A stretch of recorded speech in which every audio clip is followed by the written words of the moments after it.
All right, ladies and gentlemen, Fab's in the house. And today I have the Spyderco McBee here with me. This is a pretty cool little knife, and as usual we're gonna analyze the look, the sound and the feel of this guy. But first of all, let's just do a quick size comparison. This is up against another small boy. This is the Koch tool Wasp. Something still small. We have like Chris Reeve knives, Nandi. Also from Chris Reeve, just to show you how small this guy is. This is a large Sebenza 21.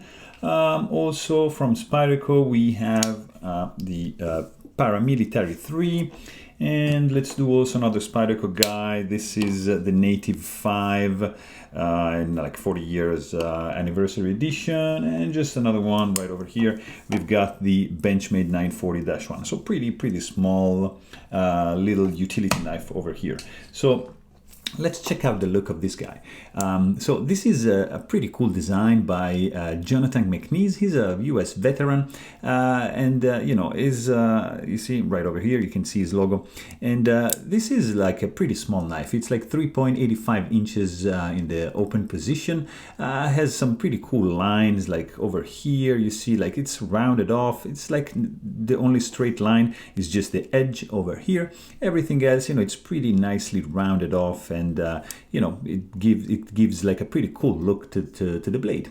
You know, this is like a titanium frame lock knife, you know, Chris Reeve integral lock right over here, and this one has been customized by John Willett with this pretty sick anodization for the presentation scale, you know, because usually it comes like with a sandblasted finish. Over here he just polished this one and anodized like with this sick look. To me, you know, it looks like you know, like thunders, or you can look at it this way, and this is might be, you know, kind of like the beach, and you know sorry, and this is just the water with waves, or you can look at it as like clouds in the sky with thunder just coming down to earth. So just a beautiful overall finish for this guy. It takes quite a long time to make this one.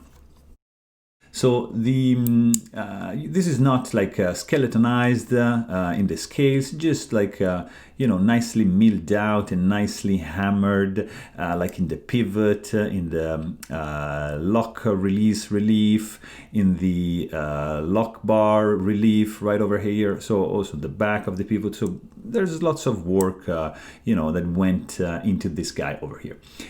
You have nice, you know, not really like finger grooves, but over here you have a nice lock release cut. You've got some nice chamfering going on all the way around, more from the on the outside than in the inside, but also they chamfered the inner edge over here. So nice job. This is just built with a couple of standoffs over here. You have a pretty cool lanyard hole in between these two screws, and you have, there's no lock face insert. It's just like a carbidized lock face right over here, which is gonna eliminate any lock stick. In fact, there's no lock stick right over here, so pretty cool.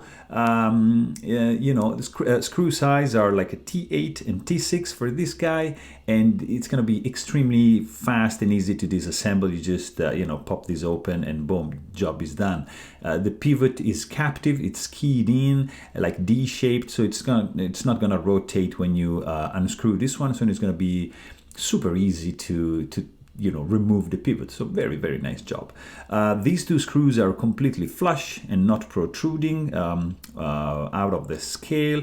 You know, the pivot just a little bit, but it's very pleasant actually. So it's not disturbing in any way. You've got you know, classic miniaturized Spyderco pocket clip. It's polished, it's stainless steel, and you know, tip up only. It's not reversible. You cannot you know, mount it on the other side. So you know, and the knife, it's not ambidextrous, of course.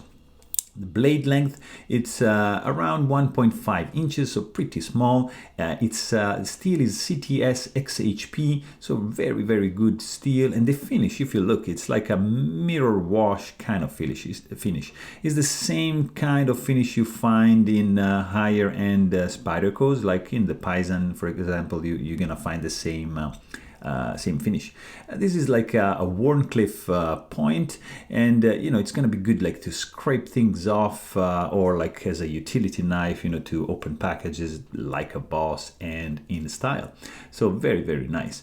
The blade stock is quite thick. It's not the thinnest, but the tip is all right. I mean, it's sturdy, but it goes down, like tapers down to a pretty fine point, but still retaining quite some, thickness to, and it's going to still be robust.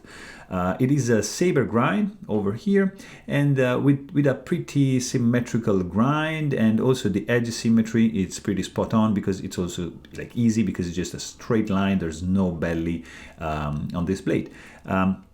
So it's going to be just a flat edge over here. Something is missing. It's the right over here is the sharpening choil. So you just have to be careful when you reach to the end of the edge right over here, and just pay attention not to go like on the ricasso over here. Plunge grind is not like 100% perpendicular. It has a little bit of an angle, but it reveals like that. This blade is not like the thinnest behind the edge, but it's going to be pretty good like to open boxes and stuff like that. There's no jimping going on. It's just pretty smooth here in the spine, because the spine has been pretty nicely crowned. Again, it's like the same finish they did with the Paisan, and the hole is beautifully chamfered, so you have a very, very pleasant feeling when you're gonna deploy this blade. There's no thumb ramp over here, but you have this divot like this in the spine over here, which is like perfect to allocate your thumb, and it's just the right size, the right length. So it's gonna give you a very, very nice grip, even if this guy is pretty small. You have a little bit of billboarding, of course, going on here. Logo, name, steel. You have location where this was produced, and of course Jonathan McNee's logo right over there. The sound that this guy makes, it's very soft. Of course, it's a small knife. It's not, you cannot flip this one, but you can flick it like this.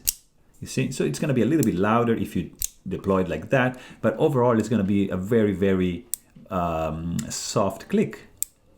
Both closed and opened position. You're not gonna be be too loud like this truck that is passing by. But yeah, it's going to be muffled and nicely and mellow, pretty listenable overall. The weight of this guy is pretty small. It's pretty low. It's weighted in at 1.7 ounces, and overall in the hand, the feeling you're gonna get, it's overall pleasant, guys. I was surprised because I was like, come on, there's no way this guy can feel good in the hand, but actually, it feels right.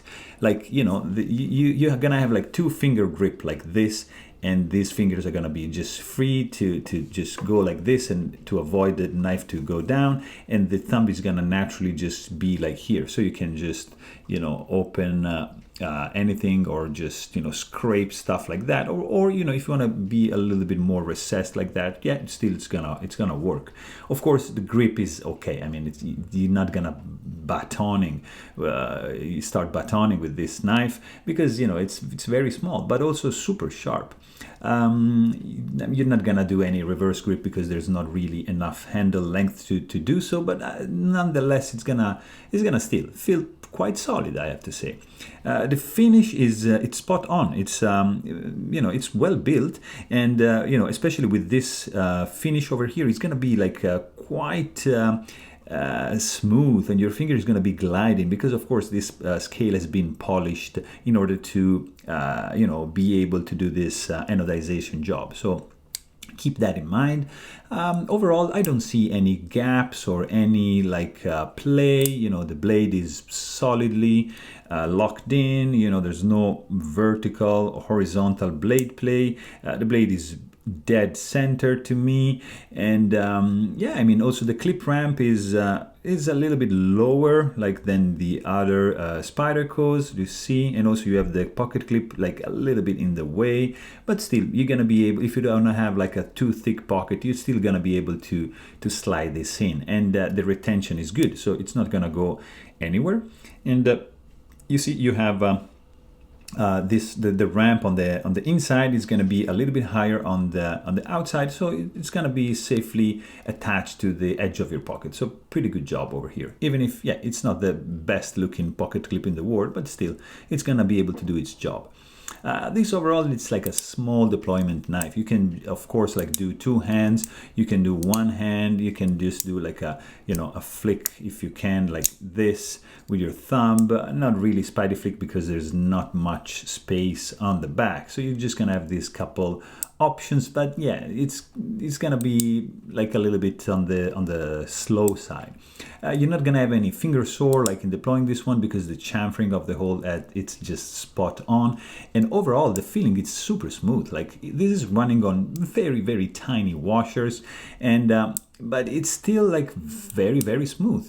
They did a great job. It's you know, it's very nice. The detent is a little bit on the light side, but of course you're not going to be able to shake this guy open because of the, you know, the blade is like so short and so light, so no way you can, you know, open this one just with gravity, let's say. Also, you know, there's you know, the blade is like pretty well recessed down, so no way you're gonna be able to touch it. There's no rattling when you shake the knife, so well built overall. And also something that I truly appreciate is this lock relief over here, to, you know, lock release relief, to in order to release the lock, you just can jam your thumb right over here. And since the area, it's very, you know, small, they did a pretty good job, you know, with this relief here. And they also, you know, they hammered this area here beautifully, so, you know, to match the pivot and to match the relief in the back. So very, very nice touch over here. Of course, this knife, you know, it's not gonna free falling. It's and there's no guillotine effect. The detent suction is just very, very low. But overall, you know, it will give you a nice experience because, you know, it's small, it's looking good, it's inconspicuous, and, you know, sounds alright. But, you know, overall, it's a pretty nice option if you want to just, you know, get a fancy utility knife. So there you have it. Hope you guys enjoyed this video. Thanks for watching and stay tuned.